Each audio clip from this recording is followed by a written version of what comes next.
ஈடிக்கும் பயப்பட மாட்டோம், மோடிக்கும் பயப்பட மாட்டோம். அடுத்த ரெய்டு திரு உதயநிதியோட வீட்டுல நடக்க போகுதுன்னு வா, என் அட்ரஸ் வேணா கொடுக்குறேன். உன் ஈடிக்கெல்லாம் பயப்படுறது நான் யாரு? நான் கலைஞர் பேரன்,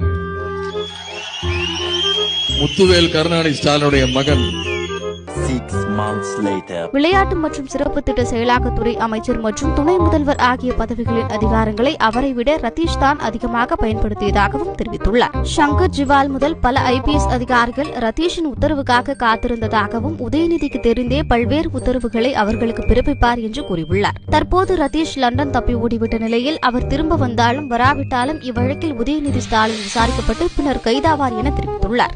இதனால் உதயநிதியின் கதி என்னவாகும் என்று குடும்பத்தினர் பெரும் கவலை மட்டுமின்றி பெரும் சண்டை நிலவுவதாகவும் கூறப்படுகிறது. மகனை 2026 முதல்வராக பார்க்க வேண்டும் என்ற ஆசையில் இருந்த துர்கா ஸ்டாலின் தற்போது மகனை சிறையில் பார்க்க போகிறோமோ என்ற பெரும் துயரில் இருக்கிறார்.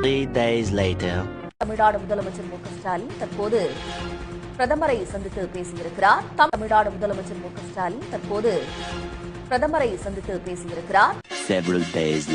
தமிழகத்துக்கு நிதி கொடுக்கிறோம், ஆனா திமுக அரசு மடைமாற்றம் செய்து மக்களுக்கு கொண்டு சேர்க்காம தடுக்கிறாங்கன்னு அமித்ஷா பேசியிருக்காரு மதுரையில். எடுத்தேம்பாரு ஓட்டம், மார்க்கெட்டில் கூட நான் பார்க்கலையே, அப்படி ஒரு ஓட்டம்.